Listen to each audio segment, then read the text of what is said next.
Welcome to the Kent Lapp Podcast. All right. Can you define plausibility structure for us, and then just touch on a little bit more on Peter Berger? I don't know much there. I can't. Do we take bathroom breaks in this? We can absolutely take a bathroom break. Go for it. You remember where it's at? Yeah, I do. All right, back left corner. All right. Hit it. This coffee's great.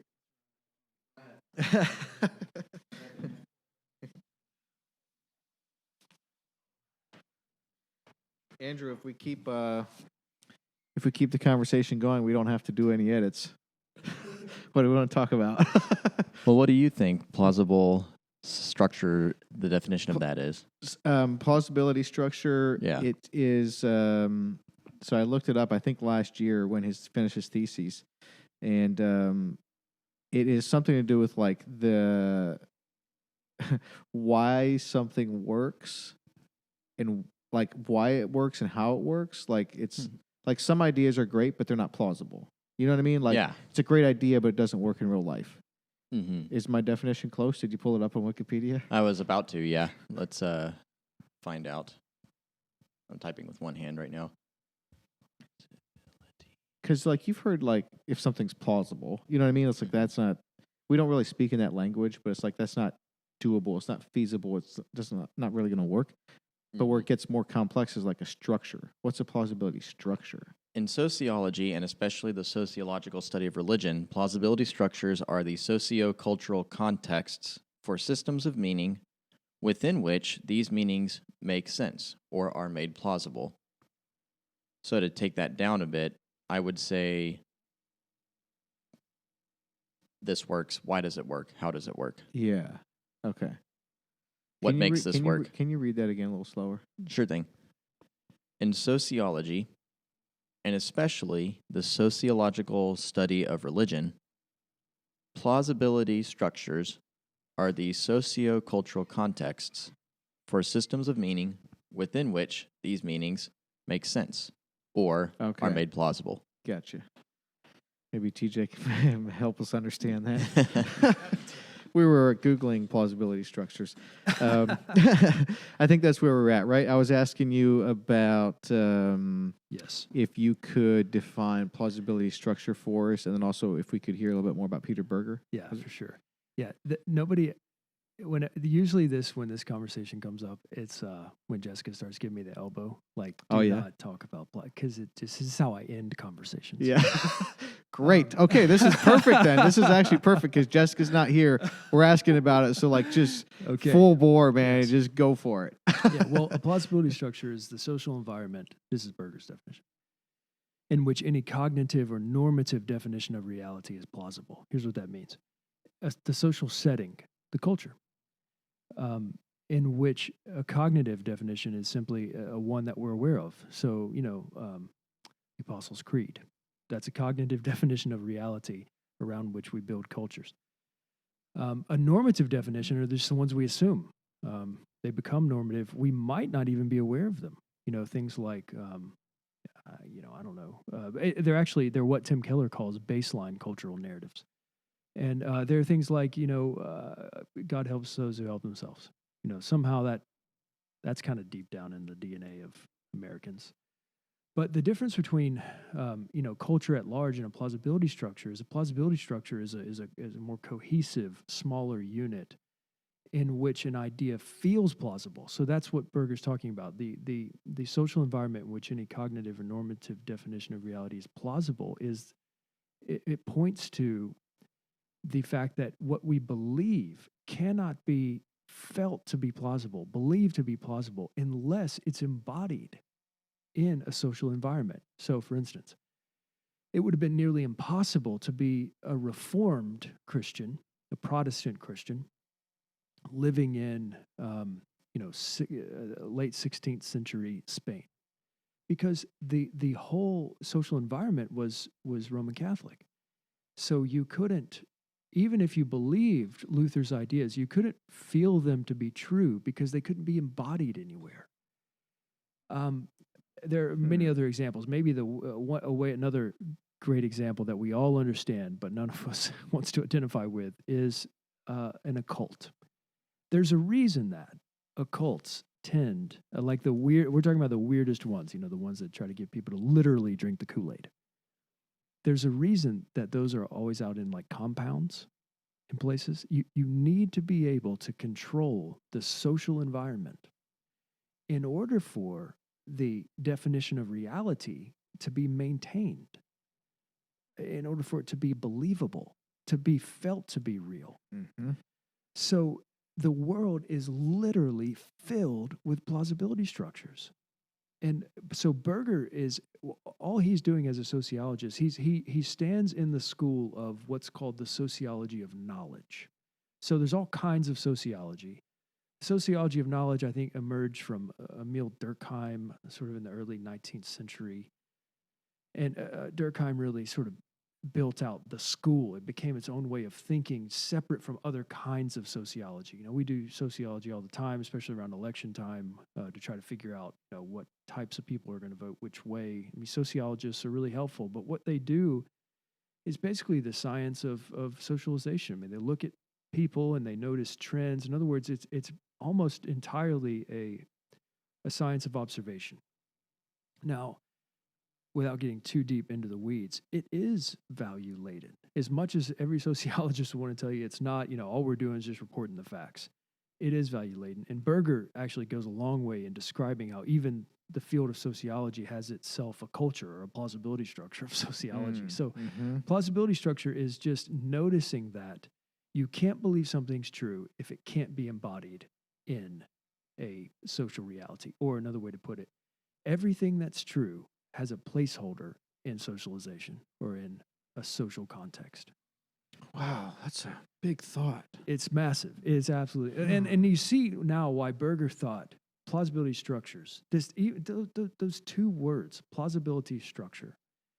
He thought that was his grand discovery, and it wasn't that no one else had discovered that, but Berger packaged it concisely and worked it out in all kinds of ways, so that people on the street, I mean, he one of the reasons that we're talking about Peter Berger right now is because he's just a wonderful author.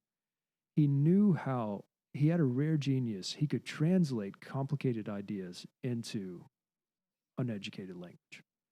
And that really is, I think, one of the definitions of genius. Not being able to think big thoughts, but being able to take big thoughts and put them into simple forms. I mean, I just don't believe a person's a genius if they can't explain it to me in a way my grandmother can understand. I mean, as C.S. Lewis said, the test of having understood your own meaning is the ability to translate it into uneducated language. And Berger did that with plausibility structures theory, which is why he really appealed to me. Because I had no background in sociology. I had to learn it all from the ground up. And Berger helped me to do that. And those two words, plausibility structure, encapsulate something foundational about reality. Whatever it is we're preaching. Now, so I'm translating it now into Christian language. If what we're preaching cannot be seen in the way we're living together, then nobody inside of that social environment will be able to really believe what we're preaching. Because part of the way that we actually feel things to be true is that they're embodied. They're socialized. Mm-hmm. And that's true no matter what we're talking about. Any ideology you can name. And it explains, doesn't it, why so many Christians are walking around not feeling like what they believe really isn't that true. Because it's not really being embodied. It also explains why so many people feel their faith to be so real, even though they're not very good at explaining it. In other words, the cognitive definition that they have in their head is really unformed, but they're grabbing onto it. Their sense of its truthfulness is being, in other words, the stream of truth is more than cognitive. It's experienced. It's more than doctrine, in other words. It's experienced through the culture. And that's actually a very powerful form of persuasion. Mm-hmm. You know, and there's a lot of kind of trite things we could bring in here, sayings, but it really does ring true. And people don't They don't care so much what you say as what you actually do. I mean, what you do is speaking. Culture is speaking. It's a powerful apologetic even. So that I am talking to Kent Lapp, and you might say a lot of things that I disagree with. Let's say we are just at odds about things. But over time, watching you live out what you say you believe is going to speak louder to me than than your arguments. In other words, you are an argument because it's an argument I can't invalidate.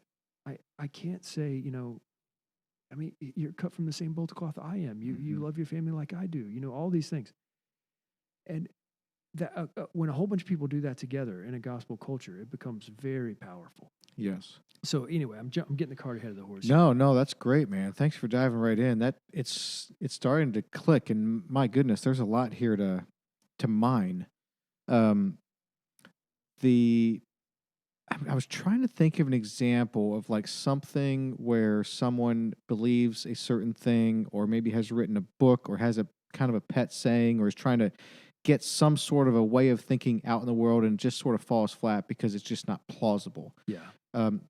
Do you have any examples? Not that we want to bring up a bad example for someone, but they have to exist, right? I mean, there's people with these big ideas all over the place, and most of them are going to fall flat because it's just kind of created in the magic of their mind, and it's some great idea. It's just not how the human race works. It's just not that plausible, and it's just going to fall flat. I mean, they might sell a few books or whatnot, but that's what I'm picking up on is there, if this is something, it's like, well, you want to do this in a way that it works. And I'm sure there's people that are doing some things in a way that doesn't work, and their thoughts are just sort of falling flat because it's not plausible. Yeah, that's right. If you have to push these things to the extremes to make them obvious. But if you started a wave of, I don't know, knowledge that said everyone at the age of 125 will grow wings and fly, then all you need is just a few people turning 125 to invalidate that claim. Now, obviously, that's a really dumb and extreme example. But if you're making claims about reality that don't actually prove true in actuality, eventually what happens is people say, well, the claims aren't true. Yes. So, but it works in the other way. If you're not even making very loud claims, if you're just saying things like Jesus can actually change your very desires, and you have a community that proves that, people will search you out for that. That news will travel. And a great example of that is Francis Schaeffer's L'Abri, the shelter. Schaeffer started L'Abri as a kind of, a shelter from what some of his church experience had been. A place where, in his words, honest answers to honest questions. You could come there with your questions. People showed up from around the world, drug addicts, all kinds of people with questions, searching after God. And they were allowed to live there with the Schaeffers. They were, a little commune, and it sounds weird, but it wasn't weird. It was just honest. And that, it's still going today, long after Schaeffers died. And many people from, people you wouldn't expect, from college professors to business owners. Carl Ellis, for instance, the great black theologian of our time, were influenced by that culture. It spoke loudly because what he was preaching, saying, was actually being embodied in what they were doing. So yeah, there's all kinds of examples now. That the thing is, this is a long game thing. You can't judge it. Usually, it's not easy to judge right out of the gate. So there are things like, I don't have a dog in this fight. Didn't even read the book. I just know a lot of people who did. The what is it, like the 5-hour work week or something like that? 4-hour work week. Yeah, whatever it is. Yeah. Yeah, which I've been doing that for ages. Worked out fine for me. Not really. Yeah, not really. I'll do the opposite. Yeah. That is, I suppose, creating. I suppose there are plausibility structures, businesses maybe, where people are working that out, and it takes time to know, does it work? Yes. But a plausibility structure is really it's really more robust than that. It's not just like a business culture. It can be depending on the business, but it really is people defining reality together. And so it's tricky to know when you're looking at a plausibility structure. Does that make sense? Yep. Yeah. It does. I have something to submit for your consideration. Yeah. If when we think about plausibility structures that don't work, what do you think about this? My wife's mom and dad are Amish. I love them both dearly. They are wonderful people, and they raised excellent family. And my wife's fantastic, and I hope that Papa and Mom never leave the Amish. Yes. Genuinely, they're Yes. they're awesome. The question is, though, is if that structure is plausible for certain outcomes. And here's what I'm getting at. If you want to live the Amish life, the Amish tradition and culture and everything like that, so that you can have certain friends and live in a certain type of community and have a certain type of social life and not be involved with other certain types of events and activities and cultures and so forth, and just sort of have a self-perpetuating, almost throwback to the 40s in some ways, or the 30s even. Like, if that's the goal, I think it's plausible. If the goal is a vibrant and okay, so now it just gets tricky, because if the goal is actually a change of heart and hearts on fire for Christ, I'm not sure. Now at this point, I'm not so sure it's plausible, because what we're doing is we're taking roles of men, which in my opinion, it's not for me, and you know that, like, that's not for me, but it's probably when I saw the bourbon scene. Right. It's probably for some people, right? I don't have a problem. I hope there's Amish people listening to this right now. It wouldn't be out of the realm of considered possibility. Yes. So I don't have a problem with that. I like, to be honest with you. Oh, me too. I get those people. You know what I mean? Like, I grew up Mennonite, but there's something even still beyond that. They're just like very down to earth, fun loving, kind of entrepreneurial, scrappy. Like, like so much to admire. So much to admire. I like being around them, and that's not that. That's just the straight truth.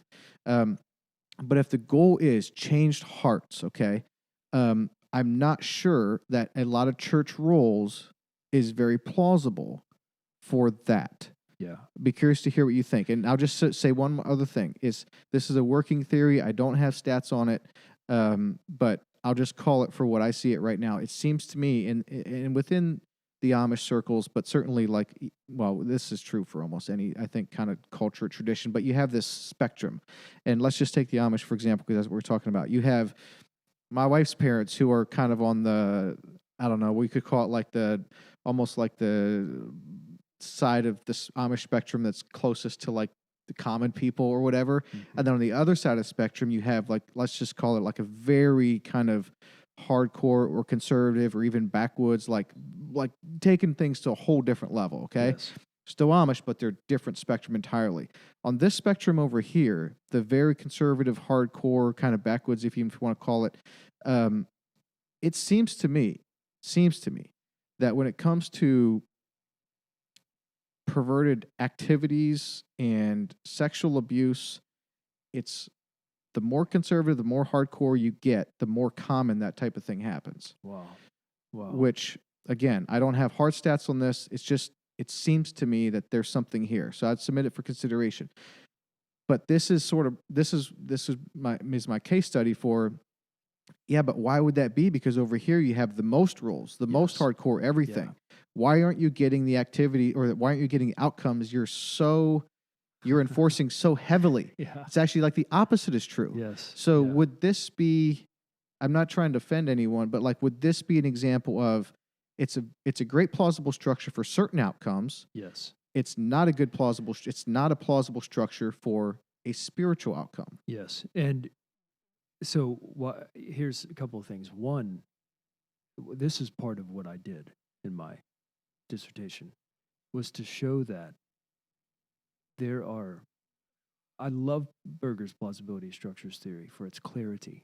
And I think, I never got a chance to have a conversation with Peter Berger. I wish I had. Is he still alive? No, he died while I was writing this thing. Oh, wow. I was actually trying to get in touch with him to meet with him. whenever he died. And I don't know, so I don't know how he would respond to what I'm going to say. I don't know, in other words, if he would consider this an affront to his plausibility structures theory, but I felt it was inadequate for use, at least by Christians.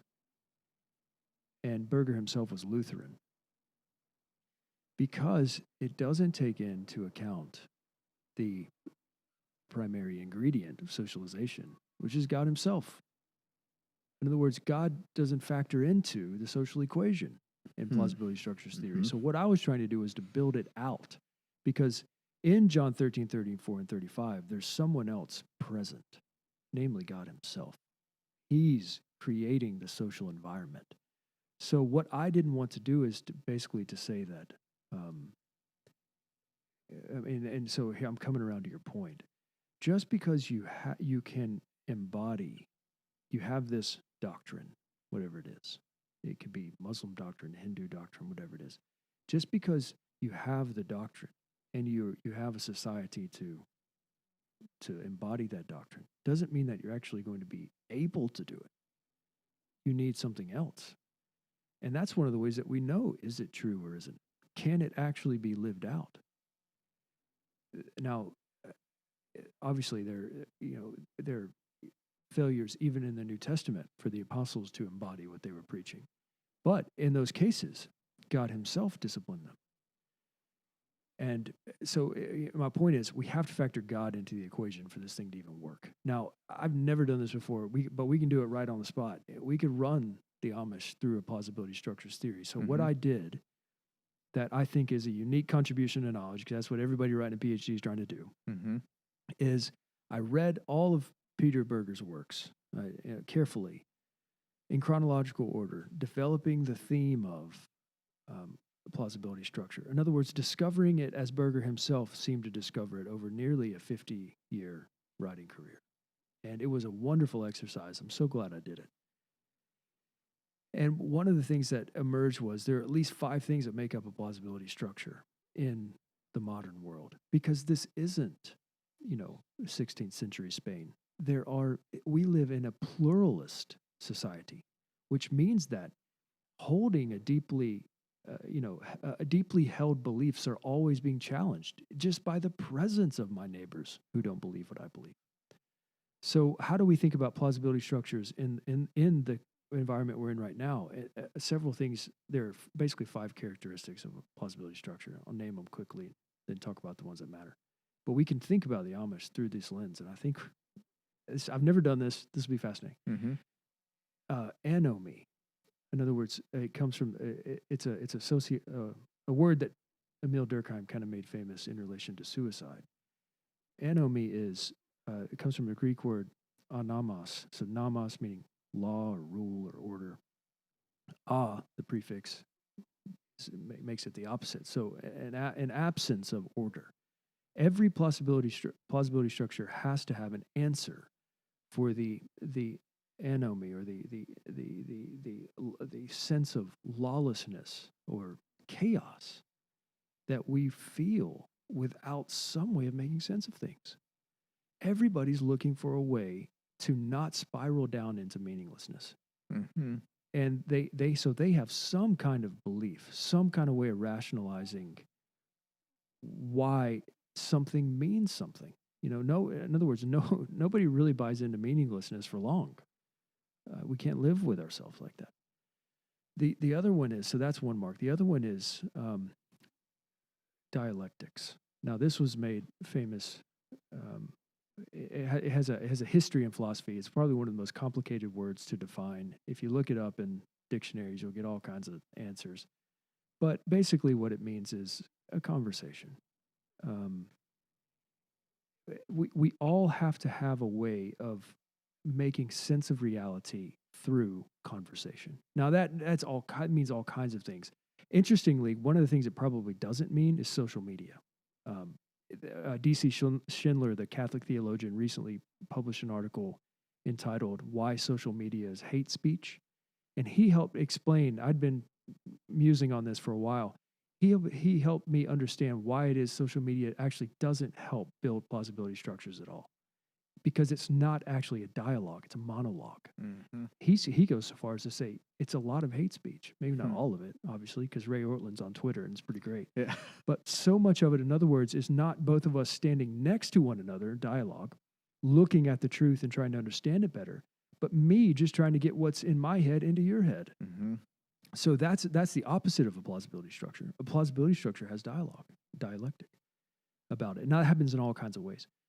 The third one is legitimation. We need rituals. We need rites of passage. We're physical. We need things that actually correspond to what we say we believe. So, how crazy would it be to say, yeah, I don't know, we believe in patriotism, but not have a way for people to become citizens. We have legitimations. We have ways for people to do that. Just recently, I was at the voting booth, and there was a first-time voter, and the person running the voting poll station or whatever said, "All right, everybody, clap your hands for the first-time voter." Now, what that person didn't realize was they were reinforcing that was a legitimation for that young girl who was her first time to vote. What was happening in that moment is she was being inaugurated into, this democratic society that we have, or whatever you want to call it. So we need legitimations. The other one, though, is there's a fundamental difference in kinds of plausibility structures. There's some that are myth-based, Berger shows us, and some that are just purely institutional-based. There's no actual. I mean, he demonstrates it. It's the difference between capitalism and socialism. No one actually dies for capitalism. Now, we like capitalism because it's a negotiated arrangement to keep us from tearing one another apart, to pursue sometimes a common interest, but mostly personal interest. Nothing wrong with that. I think I'm a fan. I think it works. Socialism, however, you kill for socialism because it's a myth. And I don't mean a myth as in it's not true. I'm not using the word in that sense, but I mean it has an ideology behind it. There's a reason that it's easy to rally people to war in a socialist country because it's for the people. It's this sense of continuity. Basically, a socialist country is a giant plausibility structure. It's really hard to pull off. It's reason it never really works well because we really lost the capacity to have that kind of a society when we could start talking to one another. So socialism's really hard to pull off today for that reason. But that is a distinction between kinds of plausibility structures. There's some that explains why some are strong and some are weak. Now, if you put all these together, this is how you get a really strong plausibility structure. What was the fifth one though? So anomie, legitimation, dialectics, myth versus institution, and competition. Now, okay. Competition is. If we were having this conversation 200 years ago, we might not even identify this one as an aspect of a plausibility structure. But every modern plausibility structure, one of the reasons that some are strong and some are weak is because some have answers for their opponent's beliefs and some don't. The ones that do are strong. Oh, yeah. Yeah, so if you take if we just take the two flagships, right? We're on track now. Recent information I heard, Rebecca McLaughlin, I think, points this out in her book, Confronting Christianity, which is a great book. We're on track for Christianity and Islam to be about 20% of the world will be Christian, about 20% will be Islam, I think by the year 2040 or something, the way things are trending. Christianity is still bigger, still trending bigger, but the middle is kind of going away. And Christianity and Islam are the two flagships. If you take both of those religions, both of them, of course, have doctrine. But one of the reasons that both of them are growing is that they both have answers for the other sides. In other words, there are as many Islamic apologists, probably, as there are Christian apologists. And Abdu Murray with Ravi Zacharias International Ministries, who's a great Christian apologist, started out as a Muslim apologist. So having answers for your opponent's views is a uniquely modern thing. You must have answers for your opponent's views. So you put all five of those things together. If you have a social environment that has a way to actually talk to one another about how to make sense of the world, anomie, with rituals built in, and the Lord Jesus himself gave us those. So plausibility structure isn't a modern invention. This is how reality works. And if there's if the plausibility structure itself is making sense of reality at the level of the of the cosmic, of life beyond this life, so it is mythic in that it's not just located in the institutions.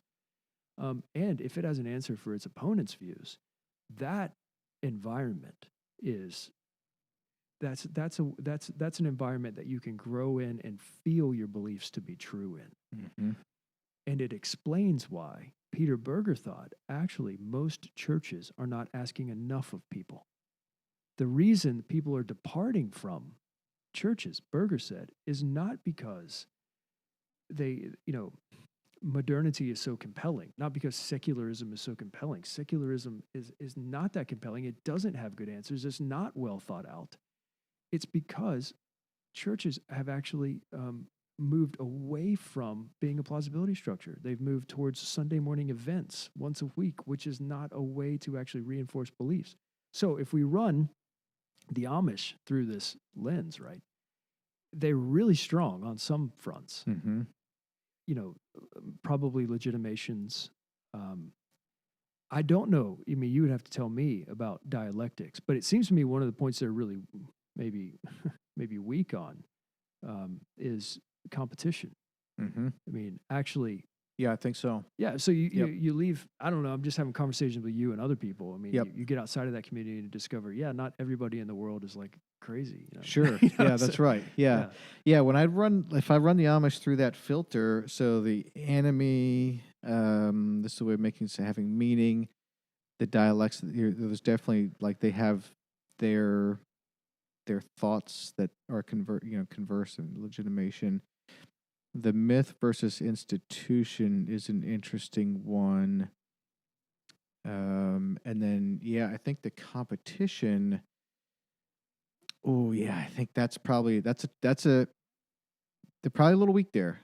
Probably a little weak there because, and I think that's why it's getting better now, but this still exists, and it's why they don't want their people having interactions with other people, or having Bible studies that aren't kind of censored or whatever, or kind of because then you can start to kind of get out and start talking with other people and realize there's other good ideas out there too. There's other ways of doing things, and now you've lost it. Yes. But you made the comment earlier about a plausibility structure in terms of a cult. That's a fascinating example, because if you take your average cult and spread them out over a few states, and no one lives even the same state, but you each live at least 15 minutes from each other, 15, 20 minutes, that cult probably goes away very, very quickly, because you have your individuals kind of living out just randomly, in the world, and you can't do the things that you need to do on a routine daily basis physically, just whatever that is, coming together and having meetings and discussions and living your life out in a certain way. If you can't do that, it's no longer plausible, right? But if you can get people into a compound and you can control, getting up and how we do breakfast and how we have meetings and your work for the day, and now you can start to really shift kind of their attitudes. Not just you're shifting their actions, now you're shifting their attitudes and beliefs, and now you can start to kind of pump their head full of kind of whatever you want, as long as you start out with it being reasonable, and then they start to accept that, and next thing they are drinking the actual Kool-Aid. But if you can get them together, now that's plausible, right? That's right. But without that, it doesn't work. Because we're navigating reality at those two levels, not just how we define reality, but how we experience it is how we define it. So it's one of the reasons that I think the Christian church there's nothing like it. It's not, I can't just walk into Mecca and go and pray in that mosque. There's a serious barrier to entry there. The Apostle Paul in his letters to the Corinthian church actually assumes there will be outsiders watching you. They'll be there in your service watching what you're doing. So, don't speak in tongues so often because you're weirding them out and they don't know what to do with that. Mm-hmm. I mean, that is a major difference between the plausibility structure that is the church and like an occult. So whenever people call Christianity a cult, I just say, are you kidding me? Like, we're actually saying to the world, come, look at what we're doing. We'll talk to you about it. We're saying to our own people, hey, don't work out at the church gym. Go work out at that other gym and talk to people. I mean, we're the exact opposite of that. We are actually open. We're an open plausibility structure. And I maybe one of the reasons that some churches are just not thriving right now is because they have kind of taken that cultish mentality of don't associate with those people. Where do you ever see that in the New Testament? The only people the Apostle Paul tells us not to associate with are those people who claim to be Christians and they just they're here to do damage to the church. And in that sense, it's just actually a way we can love them. We're not going to let you live like a hypocrite among us. But when it comes to people who don't believe us, who think we're crazy for the ideas that we hold, we love talking to one another. That's why we're here. Yes. That's why the Lord has left us here with this mission to do.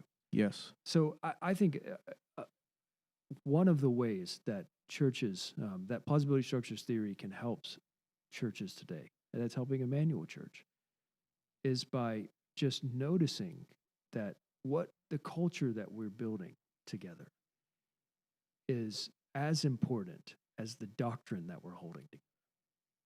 Because they're actually one and the same. They're coming together.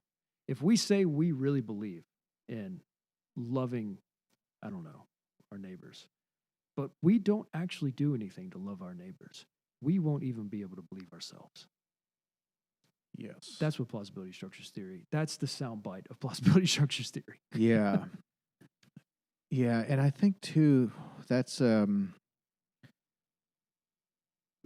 that last one there, that's really, if we say we love our neighbor but then don't ever do anything to love our neighbor, eventually we're going to lose that belief altogether. Yeah. And can I just say, when it comes to the Amish, one of the most compelling things that I think the Amish community ever did was whenever their children were killed in that school shooting, and they came out publicly and said, we are not going to retaliate. Mm-hmm. They loved and prayed for the very person that killed them. Yes. That was a great example of beliefs being embodied in a community in a way that all the world could see. And I think that was a shining moment. Yes, I totally agree. And another great example of the Amish in kind of a case for the plausibility of their structure is another good example is like being sued or suing in business. They don't do that. Yeah. And so in some regard, they can be easy to take advantage of. And yet it's not that they wouldn't put up a defense, but that's a very practical outcome of what they believe. They won't do that. But it strikes me, back to the plausibility structure, it strikes me that then this idea of a plausibility structure basically does violence to this cultural kind of ho-hum, surfacey Christianity that has no change of heart. It has no depth. Yeah. It has no appreciation for the beauty of Christ and his drawing power in changing lives. It's just, you go to church, you look good, you put your best foot forward, you make people believe you're better than you really are. You don't let them see your weaknesses. You certainly don't let them see your sins. You try to be kind of as impressive and yet normative as possible. And that whole thing, though, the plausibility structure is basically saying, go ahead, it's just not going to work. Yeah. Because you're not, when you're just checking the box for Christianity and not actually living or believing as a Christian, well, there's this disconnect between your actions and your heart, right? And if you do that long enough, you won't start to believe it yourself. And now you really are just going through the motions. Like, it's just Yeah. this idea that the concept of a plausibility structure, applying that on kind of cultural, surfacey Christianity, it's sort of condemning of that. Yeah, it totally is. It explains why it's not that kind of Christianity is not something we're willing to die for, because it's not our real plausibility structure. It's an aspect of our plausibility structure which is located somewhere else, in friend groups, in I don't know, maybe in some other club or something that we're a part of. Maybe it's a country club. We're actually navigating reality from that place. That's our real plausibility structure. Yes. And what the church is just sort of icing on top. It's an aspect of this plausibility structure that we're a part of. So we still hang out with people who maybe go to our church or go to other churches, similar churches or whatever.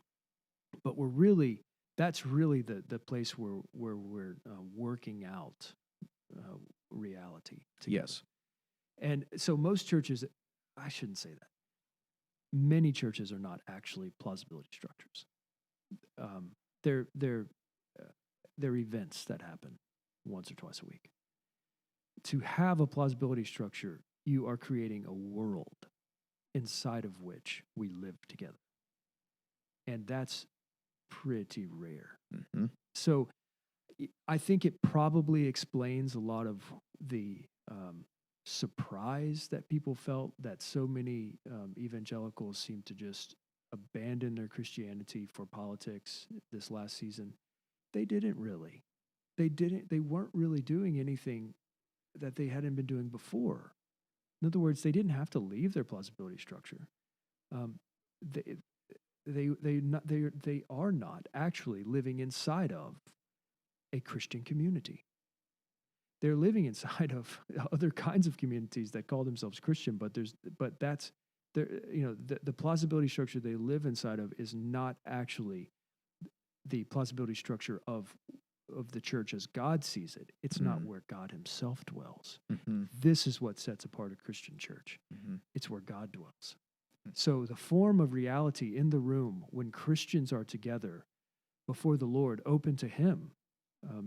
So we're talking about something that can't be seen on the surface at first. It's in the heart.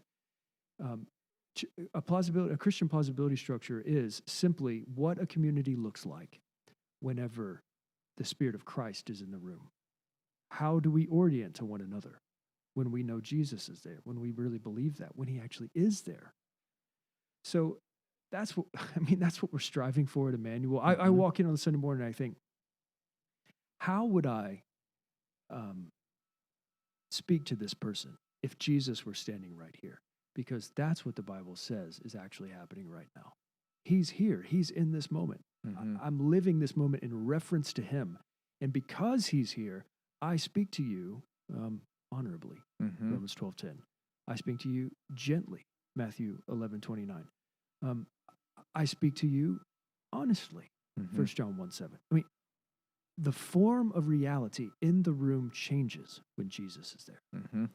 And that's a Christian plausibility structure.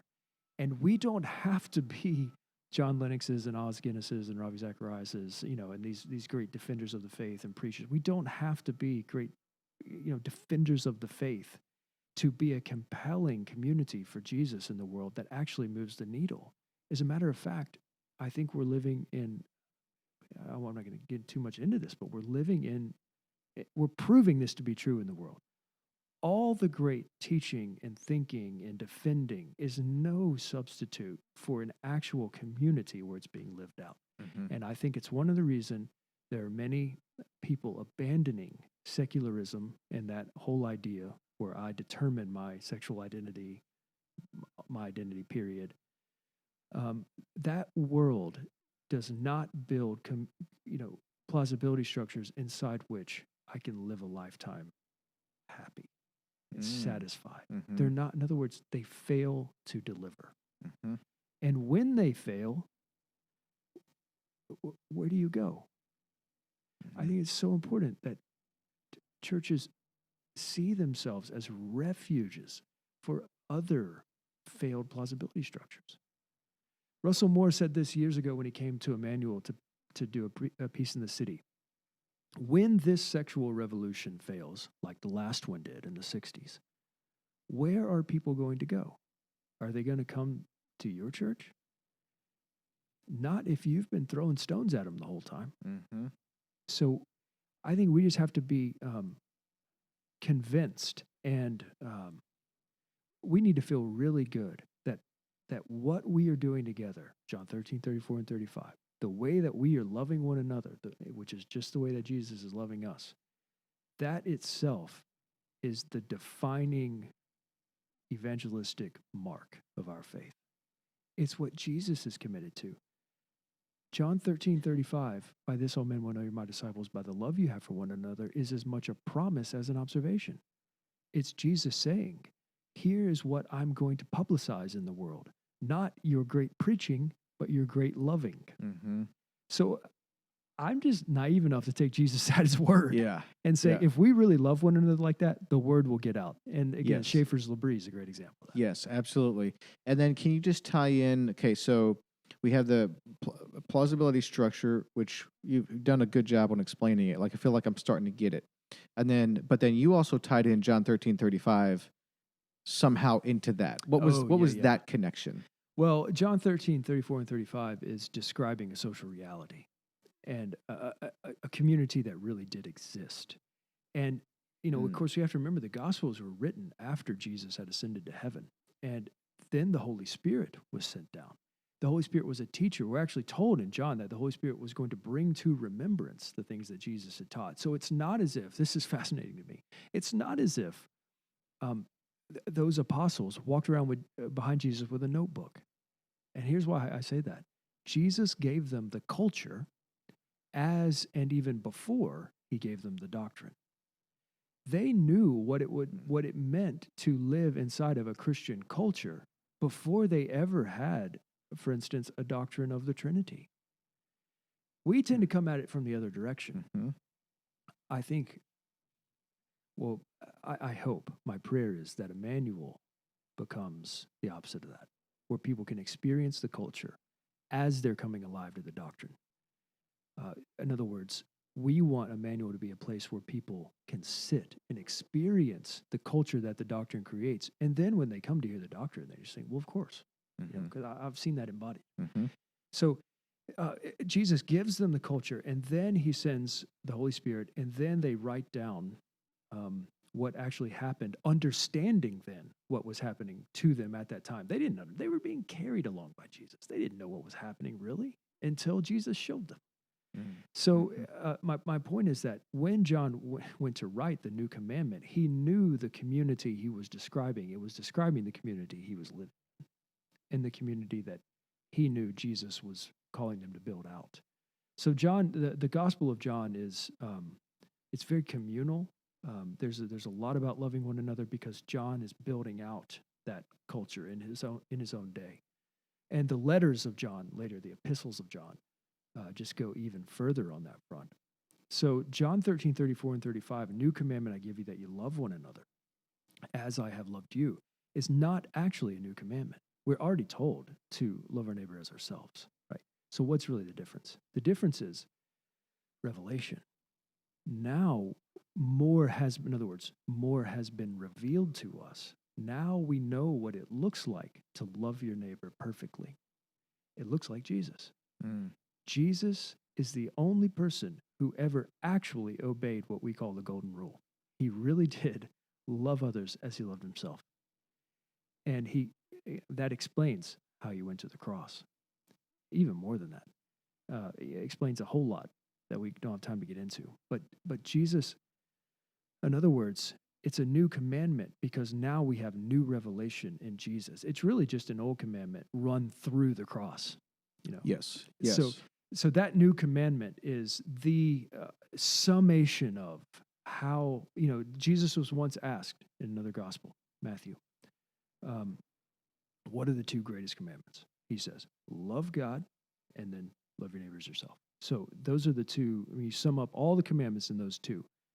But in the new commandment, you get them in one. In loving Jesus, I am loving God. Jesus is God.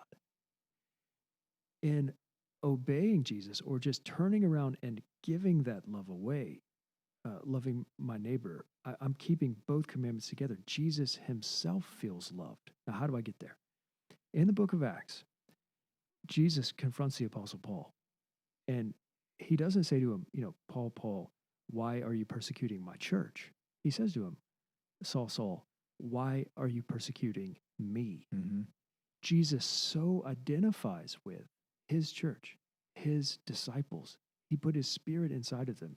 He's so present in them that in loving you, when I love Kent Lapp, Jesus feels loved. Mm-hmm. So I can keep both commandments at once inside of a Christian church. Mm-hmm. Wow. Yeah. I just went, I wasn't planning to go that far. And maybe, hopefully it wasn't heretical, but I think It's I not. think I No. pieced it all together right. No, thank you. That's great. That's fantastic. You were going to say something, and I have a thought too. Well, I just want to say that doesn't take away from the uniqueness of Jesus. This Yes. isn't I'm not saying something weird here. I'm just acknowledging that inside of John 13, 34 and 35 is creating a culture. In other words, you can't be obedient to John 13, 34 and 35 without creating a church. And you can call it whatever you want, but you're going to create a social environment if you are obedient to Jesus's new commandment. Yeah. Oh, yeah. That's a big thought too. It kind of strikes me that this concept of a plausibility structure is actually baked into the Bible all along.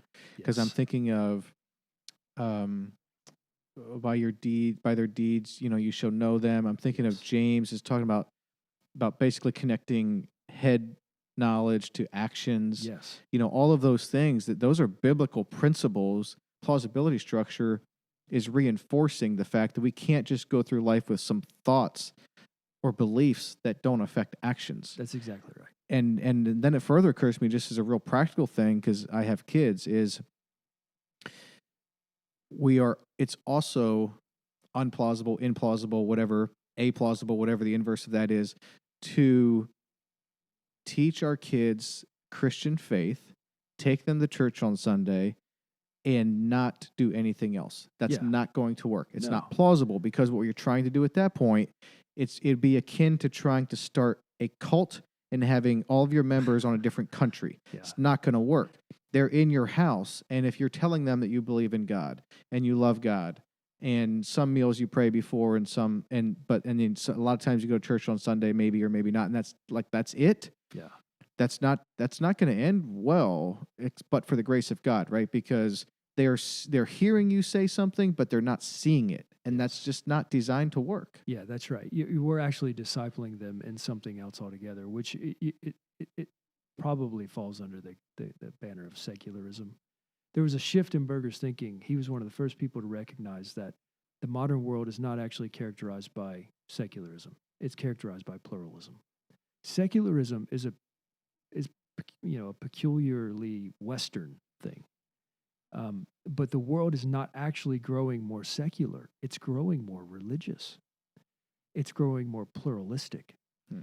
So secularism is a big topic to get into, but I think it still does hold true.